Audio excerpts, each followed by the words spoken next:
Aujourd'hui, je vais vous présenter quelques actualités importantes concernant la sécurité en France et la sécurité privée dans sa globalité. Premièrement, le renforcement des contrôles du CNAPS. Depuis début 2026, le CNAPS, l'organisme qui gère tout ce qui est sécurité privée, a renforcé ses contrôles sur les entreprises et les agents. Des sanctions ont été mises en œuvre, comme la fermeture administrative, des contrôles renforcés notamment en Outre-mer, pour éviter le travail illégal et le non-respect des règles. Pour parler des exemples concrets concernant les renforcements du contrôle du CNAPS, dans l'Hérault, un établissement de nuit a été fermé administrativement pendant 4 mois suite à un contrôle renforcé du CNAPS. Les autorités ont constaté un manquement grave concernant surtout les agents qui travaillaient sans carte professionnelle et un plan de sécurité sans agrément. Un autre exemple qui s'est déroulé dans une boîte de nuit en Suisse où des problèmes ont été liés à des manquements sur la sécurité, des morts et des blessés ont été recensés durant ce drame.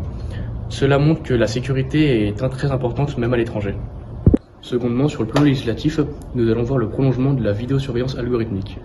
En effet, le 14 janvier, l'Assemblée nationale a décidé de prolonger la vidéosurveillance algorithmique, appelée VSA, jusqu'au 31 décembre 2027. Cet outil basé sur l'intelligence artificielle devait être temporaire pour les Jeux Olympiques de Paris 2024, mais le gouvernement veut maintenant en faire un outil dédié pour les grands événements. Cette décision s'inscrit notamment dans la préparation des Jeux Olympiques d'hiver 2030 dans les Alpes françaises, mais aussi dans d'autres événements, comme le sommet du G7 à Évian, ou la préparation des championnats du monde de cyclisme en 2027. Cela montre que les nouvelles technologies prennent de plus en plus de place dans la sécurité. Par ailleurs, nous pourrons voir de nouveaux enjeux pour la sécurité. Le 13 janvier 2026, 9 agents du GAP de la RTM de Marseille ont été armés de matraques télescopiques et de bombes lacrymogènes.